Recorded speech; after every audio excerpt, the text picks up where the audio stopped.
నిర్జీవ క్రియలు. And we want to continue our study on the difference between religiosity and spirituality.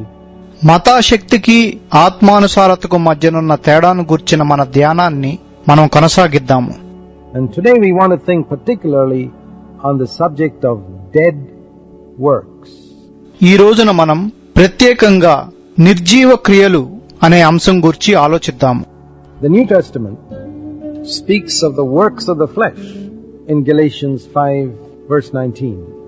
గలతీయులకు రాసిన పత్రిక 5వ అధ్యాయం 19వ వచనంలో క్రొత్త నిబంధన శరీర క్రియలను గూర్చి చెప్తుంది. And we're all familiar with those works. ఆ క్రియలు మనందరికీ పరిచయమే. Immorality, జారత్వము, strife, కలహము, jealousy, మత్సరములు, outbursts of anger, క్రోధములు, many things like that mentioned in those verses, sorcery, etc. అభిచారము వంటి అనేకమైనవి ఆ వచనాల్లో పేర్కొబడ్డాయి. And we understand that a true Christian, a spiritual person, can never indulge in these sins. ఒక నిజమైన క్రైస్తవుడు, ఒక ఆత్మానుసారుడైన వ్యక్తి ఈ పాపాలను చేయడని మనకు తెలుసు. These are known as sins. These works are so obviously sinful that it would be difficult for a believer to practice any of them without being deeply convicted in his conscience. ఇవి పాపములని అందరికీ తెలుసు. ఈ క్రియలు ఎంత ఖచ్చితంగా పాపాలంటే ఒక విశ్వాసి తన మనస్సాక్షిలో లోతుగా ఒప్పింపబడకుండా వాటిని చేయడం కష్టమైన విషయం. And so in a sense they are not dangerous in the sense of leading us astray. కాబట్టి ఒక విధంగా చూస్తే అవి అంత ప్రమాదకరమైనవి కావు. ఎందుకంటే అవి మనలను దారి మళ్లించలేవు, అంటే మోసం చేయలేవు. They are evil, but one good thing is that when we fall into any of them, we are aware of it because our conscience tells us immediately. అవి చెడ్డవే, కానీ ఒక మంచి విషయం ఏంటంటే మనం వాటిలో పడినప్పుడు మనకు వెంటనే తెలుస్తుంది. ఎందుకంటే మన మనస్సాక్షి మనకు వెంటనే చెప్తుంది. Even a worldly, unconverted person's conscience would trouble him about immorality and things like that. ఒక మార్పు లేని లోకానుసారుడైన వాని మనస్సాక్షి కూడా జారత్వము వంటి వాటిని గూర్చి అతన్ని ఇబ్బంది పెడుతుంది. But dead works are more deceitful. కానీ నిర్జీవ క్రియలు ఇంకా మోసకరమైనవి. The New Testament also speaks about dead works. క్రొత్త నిబంధన నిర్జీవ క్రియలను గురించి కూడా చెప్తుంది. In Hebrews 6 verse 1, for example, it says we are to repent from dead works. హెబ్రీయులకు రాసిన పత్రిక 6వ అధ్యాయము 1వ వచనంలో ఉదాహరణకు మనం నిర్జీవ క్రియల నుండి మారు మనసు పొందాలని చెప్పబడి ఉంది. Now in the Old Testament, there is no such thing as dead works. You either have good works or bad works. అయితే పాత నిబంధనలో నిర్జీవ క్రియలు అంటూ ఏమీ లేవు. అయితే మంచి క్రియలు లేక చెడు క్రియలు ఉండేవి. There was only good and evil. అప్పుడు మంచి చెడులు మాత్రమే ఉండేవి. But in the New Testament, we have good works, evil works, and dead works. కానీ క్రొత్త నిబంధనలో మనకు మంచి క్రియలు, చెడు క్రియలు మరియు నిర్జీవ క్రియలు ఉన్నాయి. Good works are works that please God. మంచి క్రియలంటే దేవుణ్ణి సంతోషపెట్టే క్రియలు. Evil works are the works which we just mentioned from Galatians 5:19, the works of the flesh. చెడు క్రియలంటే మనం ఇప్పుడే గలతీ 5:19 నుండి పేర్కొన్న క్రియలు. ఇవి శరీర క్రియలు. What are dead works then? అయితే నిర్జీవ క్రియలంటే ఏంటి? Dead works are works that appear good externally. నిర్జీవ క్రియలంటే బయటకు మంచి క్రియలుగా కనబడేవి, but that spring from a corrupt motive or done for the wrong reason. కానీ అవి ఒక చెడ్డ ఉద్దేశం నుండో లేక ఒక తప్పు కారణం వల్లనో వచ్చేవి. And therefore they are like a filthy garment in God's eyes. కాబట్టి అవి దేవుని దృష్టిలో ఒక మురికి గుడ్డ వలె ఉంటాయి. It's like if a person who is filled with leprosy gave you a first class apple to eat with his leprous hand. అది ఎలా ఉంటుందంటే ఒక కుష్టు రోగంతో నిండి ఉన్న ఒక వ్యక్తి తన కుష్టు చేతితో మీకు ఒక శ్రేష్టమైన యాపిల్ పండును తినడానికి ఇచ్చినట్లుంటుంది. Would you take it and eat it? దాన్ని మీరు తీసుకుని తింటారా? The apple may be good, but they're contaminated with the germs of leprosy that are in that person's hand. ఆ యాపిల్ పండు మంచిదై ఉండవచ్చు కానీ అది ఆ వ్యక్తి చేతిలో ఉన్న కుష్టు వ్యాధి యొక్క క్రిముల చేత కలుషితమైపోయింది. It's the same way when we offer a good thing to God, but contaminated with a wrong motive. మనం దేవునికి ఒక మంచి దాన్ని ఇచ్చినప్పుడు దాన్ని ఒక తప్పుడు ఉద్దేశంతో కలుషితపరిచినప్పుడు కూడా అలాగే ఉంటుంది. It could be prayer. అది ప్రార్థన అయి ఉండవచ్చు. You could sing a solo in a Christian meeting and your aim may be to get honor for yourself. మీరు ఒక క్రైస్తవ కూడికలో ఒంటరిగా ఒక పాట పాడినప్పుడు కొంత ఘనత పొందటం మీ ధ్యేయం కావచ్చు. Well, what's that? A good work or a bad work? It's a dead work. అది మంచి క్రియ లేక చెడ్డ క్రియ కాదు, కానీ అదొక నిర్జీవ క్రియ. And it's important for us to understand this. దాన్ని మనం గ్రహించడం ముఖ్యమైన విషయం. It's well known among believers that the blood of Jesus cleanses us from all sin. యేసు యొక్క రక్తము మనలను ప్రతి పాపం నుండి కడుగునని విశ్వాసులందరికీ తెలుసు. 1 John 1:7. అది 1 యోహాను 1:7 ఉంది.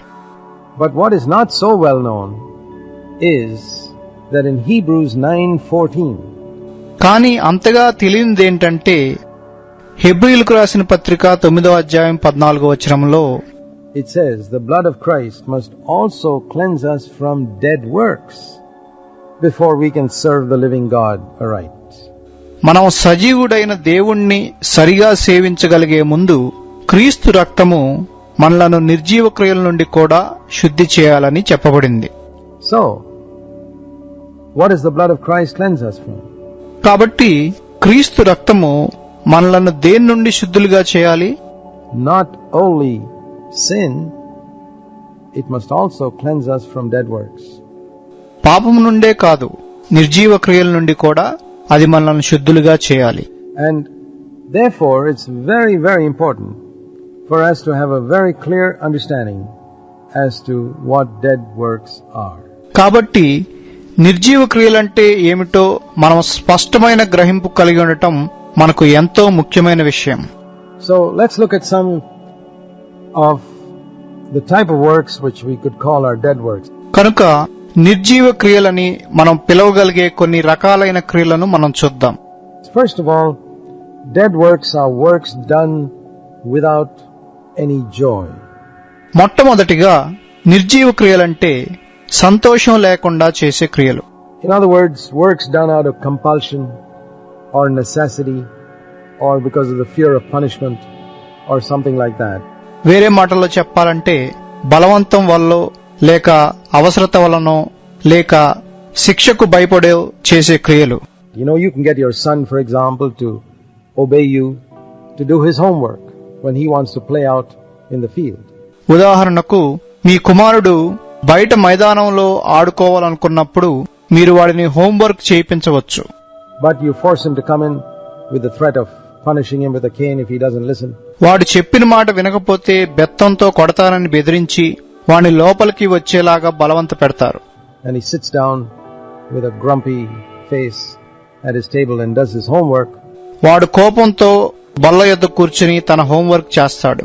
He's not doing it with joy, but he's doing it. వాడు సంతోషంతో చేయలేడు, కాని చేస్తున్నాడు.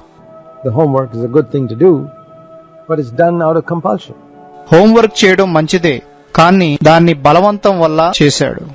It's the way a lot of people pay their tithes. ఆ విధంగానే అనేక మంది తమ దశం భాగాలను చెల్లిస్తారు. They don't do it joyfully. వారు దాన్ని సంతోషంగా చేయరు. They do it because they're told by some pastor that if they don't do it, they'll be punished. They may get sickness in their home and they may have to give it to the doctor or the hospital if they don't give it to God. And వారు అలా చేయకపోతే వారు శిక్షింపబడతారని, వారి ఇంట్లోకి రోగం రావచ్చని, వారు దేవునికి ఇవ్వకపోతే వారు ఆసుపత్రిలో డాక్టర్కి ఇవ్వాల్సి వస్తుందని ఒక పాస్టర్ చెప్పటం వల్ల వారు అలా చేస్తారు. so they, out of fear, they pay their tithes. కాబట్టి భయం వల్ల వారు తమ దశం భాగాలను చెల్లిస్తారు. But do you think God is interested in all these psychological techniques by which people are forced to give their money? Far from it. ప్రజలు తమ డబ్బును ఇవ్వడానికి బలవంత పెట్టే ఈ మానసికమైన పద్ధతులలో దేవునికి ఆసక్తి ఉందని మీరు అనుకుంటున్నారా? కానే కాదు. These are the techniques of manipulators of Christians. ఇవి క్రైస్తవులను మోసం చేసే వారి పద్ధతులు. God, the Bible says in 2 Corinthians chapter 9 and verse 7 concerning giving, God loves a cheerful giver. ఇవ్వటం గూర్చి బైబిలు 2 కొరింథీ 9:7లో దేవుడు ఉత్సాహంగా ఇచ్చువాన్ని ప్రేమించును అని చెప్తుంది. In everything, God wants cheerfulness. అన్ని విషయాల్లో దేవునికి ఉత్సాహం కావాలి. The Bible says, in not so well-known verse, అందరికీ అంతగా పరిచయం లేని ఒక వచనంలో బైబిల్ ఏం చెప్తుందంటే, I don't know how many of you know this verse, in Isaiah 64 and verse 5. There it says that God meets with those who rejoice in doing righteousness. యెషయా 64:5 గూర్చి మీలో ఎంతమందికి తెలుసో నాకు తెలియదు. సంతోషంగా నీతిని అనుసరించే వారిని దేవుడు దర్శించునని అక్కడ చెప్పబడింది. Not just those who do righteousness. It says here, thou dost meet him who rejoices in doing righteousness. కేవలం నీతిని అనుసరించే వారిని కాకుండా సంతోషంగా నీతిని అనుసరించే వారిని ఆయన దర్శిస్తాడని అక్కడ చెప్పబడింది. Let me show you another verse in the book of Deuteronomy and chapter 28 and verse 47 to 48. ద్వితీయోపదేశ కాండము 28 47-48 వచనాల్లో మీకు మరొక వాక్యాన్ని చూపిస్తాను. There the Lord was telling the Israelites why they were being punished or why they would be punished in a future day. అక్కడ ప్రభువు ఇజ్రాయేలీలతో వారు భవిష్యత్తులో ఎందుకు శిక్షింపబడతారో చెప్పాడు. He said there, Moses was telling them, because you did not serve the Lord your God with joy and with a glad heart for the abundance of all the things that he gave you. Deuteronomy 28:48, therefore you shall serve your enemies. నీకు సర్వ సమృద్ధి కలిగియుండియు నీవు సంతోషముతోనూ హృదయానందముతోనూ నీ దేవుడైన యెహోవాకు నీవు దాసుడవు కాలేదు కనుక నీవు నీ శత్రువుకు దాసుడవయ్యిందువని 28:47-48 వచనాల్లో దేవుడు మోషే ద్వారా వారికి చెప్పాడు. So why did the Lord send the Israelites to become slaves at different times in their history? కనుక దేవుడు ఎందుకు ఇజ్రాయేలీయులను తమ చరిత్ర యొక్క వేర్వేరు కాలాలలో బానిసలగునట్లు పంపించాడు? It was because they didn't serve the Lord with joy. ఎందుకంటే వారు ప్రభువును సంతోషముగా సేవించలేదు కనుక. The kingdom of God is not just righteousness. Romans 14 and verse 17 makes that very, very clear. దేవుని రాజ్యము నీతి మాత్రమే కాదు. రోమీయులకు రాసిన పత్రిక 14:17 వచనంలో అది చాలా స్పష్టంగా ఉంది. The kingdom of God consists of righteousness along with peace and joy in the Holy Spirit. దేవుని రాజ్యము నీతితో పాటు సమాధానమును పరిశుద్ధాత్మ యందలి ఆనందమును కలిగి ఉంది. So in other words, if you just do righteousness without the joy of the Holy Spirit, you're not really serving the kingdom of God. కనుక మీరు పరిశుద్ధాత్మ యందలి ఆనందం లేకుండా కేవలం నీతిని అనుసరిస్తే మీరు నిజంగా దేవుని రాజ్యాన్ని సేవించడం లేదు. You're just fulfilling a legalistic requirement. మీరు కేవలం ఒక బలహీనమైన అక్షరానుసారమైన అవసరతను నెరవేరుస్తున్నారు. And you can be religious but not spiritual. మీరు మతాశక్తి గలవారుగా ఉండవచ్చేమో గాని ఆత్మానుసారులుగా లేరు. A spiritual man is a man who has discerned dead works and repented of those dead works and cleansed his heart from dead works through the blood of Christ. ఆత్మానుసారుడైన వ్యక్తి నిర్జీవ క్రియలను వివేచించి వాటి నుండి మారుమనసు పొంది క్రీస్తు రక్తం ద్వారా తన హృదయాన్ని నిర్జీవ క్రియల నుండి పరిశుద్ధపరచుకున్న వ్యక్తి. And the only ones who can bring delight and joy to the heart of God are those who do whatever they do with joy, with a cheerful heart. దేవుని హృదయానికి ఆనందాన్ని సంతోషాన్ని తీసుకురాగలవారు వారు చేసే వాటన్నిటినీ సంతోషంగా హృదయానందంతో చేయగలిగిన వారే. Take this matter of tithing, which I just mentioned earlier. నేను ఇంతకు ముందు చెప్పిన దశంభాగము అన్న విషయాన్ని తీసుకుందాం. This was a command under the old covenant. పాత నిబంధన క్రింద ఇది ఒక ఆజ్ఞ. In fact, under the old covenant, in addition to your tithes, you have to give other offerings and sacrifices. వాస్తవానికి పాత నిబంధన క్రింద దశంభాగంతో పాటు మీరు ఇతర అర్పణలను బలులను ఇవ్వాల్సి ఉండేది. you ultimately ended up giving about 15% or more of your income to God. చివరకు మీరు మీ ఆదాయంలో 15% దేవుడికిచ్చేవారు. But it's interesting that Jesus never commanded it. యేసు దాన్ని ఎప్పుడూ ఆజ్ఞాపించలేదన్న విషయం ఆసక్తికరం. The only time he mentioned it is in Matthew 23 when he spoke to the Pharisees. దాన్ని గూర్చి ఆయన చెప్పిన ఒకే ఒకసారి మత్తయి సువార్త 23వ అధ్యాయంలో ఉంది. అప్పుడు ఆయన పరిసయ్యులతో మాట్లాడాడు. And that was a time when people were still under the law. ఆ కాలంలో ప్రజలు ఇంకా ధర్మశాస్త్రం క్రిందే ఉన్నారు. And he said, you ought to have done this, but not neglected the other things. మీరు వేరే వాటిని నిర్లక్ష్యం చేయకుండా దీన్ని కూడా చేయవలసిందని ఆయన చెప్పాడు. But otherwise, it was not a commandment that Jesus gave to people who had come under the new covenant. అయితే అది క్రొత్త నిబంధన క్రిందకు వచ్చిన వారికి యేసు ప్రభు ఇచ్చిన ఆజ్ఞ కాదు. And that is why after Acts chapter 2, you never find any command to tithe. అందుచేతనే అపోస్తుల కార్యము 2వ అధ్యాయం తర్వాత దశంభాగము ఇమ్మన్న ఆజ్ఞను మీరు ఎక్కడా చూడలేరు. The only reference to it even is only in Hebrews 7 where it says Abraham tithed and gave his money to Melchizedek. హెబ్రీయులకు రాసిన పత్రిక 7వ అధ్యాయంలో మాత్రమే దాని గురించి వ్రాయబడింది. అక్కడ అబ్రహాము మెల్కీసెదెకుకు తన డబ్బులో దశంభాగాన్ని ఇచ్చాడని మాత్రమే చెప్పబడింది. Why? ఎందుకని? Why is there no commandment to tithe in the new covenant? క్రొత్త నిబంధనలో దశంభాగము ఇమ్మన్న ఆజ్ఞ ఎందుకు లేదు? Because in the Old Testament, the quantity you gave to God was important. ఎందుకంటే పాత నిబంధనలో మీరు దేవునికిచ్చే దాని యొక్క పరిమాణము ముఖ్యమైన విషయము. In the New Testament, the quality of your giving is what is more important. కానీ క్రొత్త నిబంధనలో మీరిచ్చే దాని యొక్క నాణ్యత ప్రాముఖ్యమైన విషయం. Not how much you give, but how you give. మీరు ఎంత ఇచ్చారో కాదు, కానీ ఎలా ఇచ్చారో ముఖ్యం. You understand the difference between how much you give and how you give? మీరు ఎంత ఇచ్చారో మీరు ఎలా ఇచ్చారో అను వాటికి మధ్య తేడా మీకు తెలుసా? In the Old Testament, it was a question of how much you gave. పాత నిబంధనలో మీరు ఎంత ఇచ్చారన్నది ప్రశ్న. If you didn't give 10%, you have disobeyed. మీరు దశంభాగాన్ని ఇవ్వకపోతే మీరు లోబడలేదు.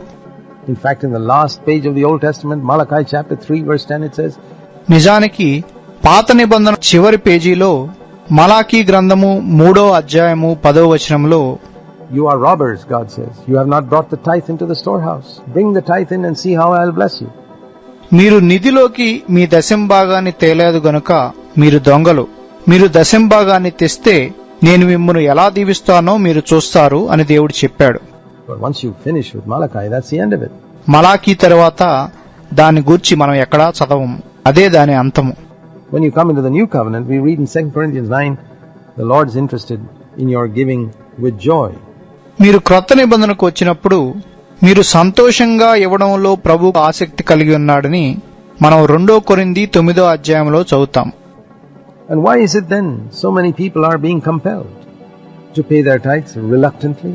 అయితే ఎందుకని అనేక మంది అయిష్టంగా తమ దశంభాగాలను ఇవ్వడానికి బలవంత పెట్టబడుతున్నారు? It's because of covetous Christian leaders who want their money. అది వారి డబ్బును ఆశించే లోబులైన క్రైస్తవ నాయకుల వలన. And so the people pay up, but without any joy. కనుక ప్రజలు సంతోషం లేకుండా ఇస్తారు. It's not spontaneous giving. It's grudging, reluctant giving. అది యాదృచ్ఛికంగా ఇచ్చేది కాదు, కానీ అది సణుక్కొంటూ అయిష్టంగా ఇచ్చేది. The preachers who collect the money may be happy, but God is not. ఆ డబ్బును వసూలు చేసే బోధకులు సంతోషంగా ఉండవచ్చేమో గాని దేవుడు సంతోషంగా ఉండడు. God is not happy because the money is not given cheerfully. డబ్బు ఉత్సాహంగా ఇవ్వబడలేదు కాబట్టి దేవుడు సంతోషించడు. It's a good discipline to give 10%. That I agree. 10% ఇవ్వడం అనేది మంచి క్రమశిక్షణ. దాన్ని నేను అంగీకరిస్తాను. If a man says, well, if I don't discipline myself, I'll give nothing, then it's good. నన్ను నేను క్రమశిక్షణలో పెట్టుకోకపోతే నేను అసలు ఏమీ ఇవ్వను అనుకొని ఒక వ్యక్తి ఇస్తే అది మంచిదే. But don't feel that God's going to be happy if you give that money reluctantly. కానీ మీరు ఆ డబ్బును అయిష్టంగా ఇస్తే దేవుడు సంతోషిస్తాడని మీరు అనుకోవద్దు. Christian preachers very often love large givers. క్రైస్తవ బోధకులు చాలా తరచుగా ఎక్కువగా ఇచ్చేవారిని ప్రేమిస్తారు. But God loves cheerful givers. కానీ దేవుడు ఉత్సాహంగా ఇచ్చేవారిని ప్రేమిస్తాడు. And there's a lot of difference. ఈ రెండిటి మధ్య చాలా తేడా ఉంది. You see, the new covenant principle is not give as much as you can give. No. చూడండి, మీరివ్వగలిగినంత ఇవ్వండి అనేది క్రొత్త నిబంధన నియమం కాదు, అసలు కానే కాదు. The new covenant principle is give as much as you can give cheerfully. And stop there. క్రొత్త నిబంధన నియమం ఏంటంటే మీరు ఉత్సాహంగా ఇవ్వగలిగినంత ఇచ్చి అక్కడ ఆపివేయండి. God doesn't want any more. దేవునికి అంతకంటే ఎక్కువ వద్దు. God wants happy people. He wants children who are happy. దేవుడు సంతోషంగా ఉన్నవారిని కోరుకుంటాడు. ఆయనకు సంతోషంగా ఉండే పిల్లలు కావాలి. And of course the Bible says, given the proportion God has given you, if you give more liberally, you will get more liberally. That's all true. అవును, దేవుడు నీకు ఇచ్చిన దాని నిష్పత్తి ప్రకారంగా ఇవ్వమని బైబిల్ చెప్తుంది. నువ్వు ధారాళంగా ఇస్తే నువ్వు ధారాళంగా పొందుతావు, అదంతా నిజమే. But when you do business with God, thinking that if you give more, you'll get back more, that's a dead work. కానీ నువ్వు ఎక్కువ ఇస్తే నువ్వు తిరిగి ఎక్కువ పొందుతావని దేవుడితో వ్యాపారం చేస్తే అదొక నిర్జీవ క్రియగా ఉంటుంది. So you see, even your giving money to God is something you may need to repent of. కాబట్టి నువ్వు దేవునికిచ్చే విషయంలో కూడా నువ్వు మారు మనసు పొందవలసి ఉండవచ్చు. Because you gave it reluctantly, grudgingly. ఎందుకంటే నువ్వు అయిష్టంగా సణుక్కొంటూ ఇచ్చావు. And it's so clear. Not grudgingly, 2 Corinthians 9:7. Did you hear that? సణుగ కొనకయు అని చాలా స్పష్టంగా 2 కొరింథీ 9:7 ఉంది. దాన్ని విన్నావా? Not grudgingly. Not under compulsion. What does that mean? సణుగ కొనకయు బలవంతముగా కాకయు అన్న దానికి అర్థమేంటి? Nobody should compel another person to give, because God loves a cheerful giver. దాని అర్థము ఎవరూ వేరొకరిని ఇవ్వమని బలవంత పెట్టకూడదు, ఎందుకంటే దేవుడు ఉత్సాహంగా ఇచ్చేవాన్ని ప్రేమిస్తాడు. Christian leaders are so different from God in this area. ఈ విషయంలో దేవునికి క్రైస్తవ నాయకులకు చాలా తేడా ఉంది. Here is one area. A second area. ఇక్కడ మరొక విషయము, రెండో విషయము. Dead works are works done without love. నిర్జీవ క్రియలంటే ప్రేమ లేకుండా చేసే క్రియలు. You know how when a new couple are just married, the wife may serve. Everything she does for her husband is out of love. నీకు తెలుసు, ఒక జంటకు అప్పుడే పెళ్ళైతే భార్య చాలా సేవ చేస్తుంది. తన భర్త కొరకు చేసేదంతా ప్రేమతో చేస్తుంది. She cooks the food, washes the clothes, keeps the house clean. ఆమె వంట వండుతుంది, బట్టలు ఉతుకుతుంది, ఇంటిని శుభ్రంగా ఉంచుతుంది. 20 years later, you go to the same home. కానీ 20 ఏళ్ల తర్వాత మీరు అదే ఇంటికి వెళ్తే The wife is still cooking the food, still keeping the house clean, still washing the clothes. ఆ భార్య ఇంకా అన్నం వండుతుంది, ఇంకా ఇంటిని శుభ్రంగా ఉంచుతుంది, ఇంకా బట్టలు ఉతుకుతుంది. But it's not out of love anymore. కానీ వాటిని ప్రేమతో చేయడం లేదు. Jesus said, love God with all your heart, soul and strength. దేవుణ్ణి నీ పూర్ణ హృదయంతోనూ ఆత్మతోనూ బలంతోనూ ప్రేమించమని యేసు ప్రభు చెప్పాడు. This is the first commandment. ఇదే మొదటి ఆజ్ఞ. If you don't keep it, all your other works are useless. దీన్ని మీరు గైకొనకపోతే ఇతర క్రియలన్నీ నిష్ప్రయోజనమే. Think of what the Lord told the leader of the church in Ephesus. ఎఫెస్సులో ఉన్న సంఘం యొక్క నాయకుడితో ప్రభు ఏం చెప్పాడో ఆలోచించండి. All your works are useless because you have left your first love. నీ మొదటి ప్రేమను నువ్వు విడిచిపెట్టావు కాబట్టి నీ క్రియలన్నీ నిష్ప్రయోజనమే. Think of what he told Peter in John chapter 21 when he was commissioning Peter to be his apostle once again after Peter had denied the Lord 3 times. పేతురు ప్రభువును 3 సార్లు బొంకిన తర్వాత ప్రభువు అతన్ని అపోస్తులునిగా మరలా ఏర్పాటు చేసుకున్నప్పుడు పేతురుతో ఆయన యోహాను సువార్త 21వ అధ్యాయంలో ఏం చెప్పాడో ఆలోచించండి. What did the Lord ask Peter 3 times? ప్రభువు పేతురును ముమ్మారు ఏమని అడిగాడు? Only one question. ఒకే ఒక ప్రశ్న. Do you love me? నువ్వు నన్ను ప్రేమిస్తున్నావా? He said, if you love me, keep my commandments. మీరు నన్ను ప్రేమిస్తే నా ఆజ్ఞలను గైకొనండి అని ఆయన చెప్పాడు. Not if you fear me. అంతేకాని నాకు భయపడితే గైకొనమని చెప్పలేదు. That which is done out of fear is a dead work. భయంతో చేసేది నిర్జీవ క్రియ. That which is done in love is a living work. ప్రేమతో చేసేది సజీవ క్రియ. You can do a good work, మీరు ఒక మంచి పని చేయొచ్చు, and yet if it's done out of fear of judgment or the hope that you'll get a reward from God, God has no value for it. కానీ దాన్ని తీర్పుకు భయపడి లేక దేవుడి నుంచి ప్రతిఫలాన్ని ఆశించి చేస్తే దేవుడు దానికి విలువనివ్వడు. He wants us to love, మనం ప్రేమించాలని ఆయన కోరుకుంటున్నాడు. and from our love must come obedience. మన ప్రేమ నుండి మన విధేయత రావాలి. From our love must come our service. మన ప్రేమ నుండి మన పరిచర్య రావాలి. We've looked at 2 marks of dead works. మనం నిర్జీవ క్రియల యొక్క 2 గుర్తులను చూచాము. We will continue to look at some other marks of dead works. నిర్జీవ క్రియల యొక్క మరికొన్ని గుర్తులను ఇంకా ముందు చూద్దాము.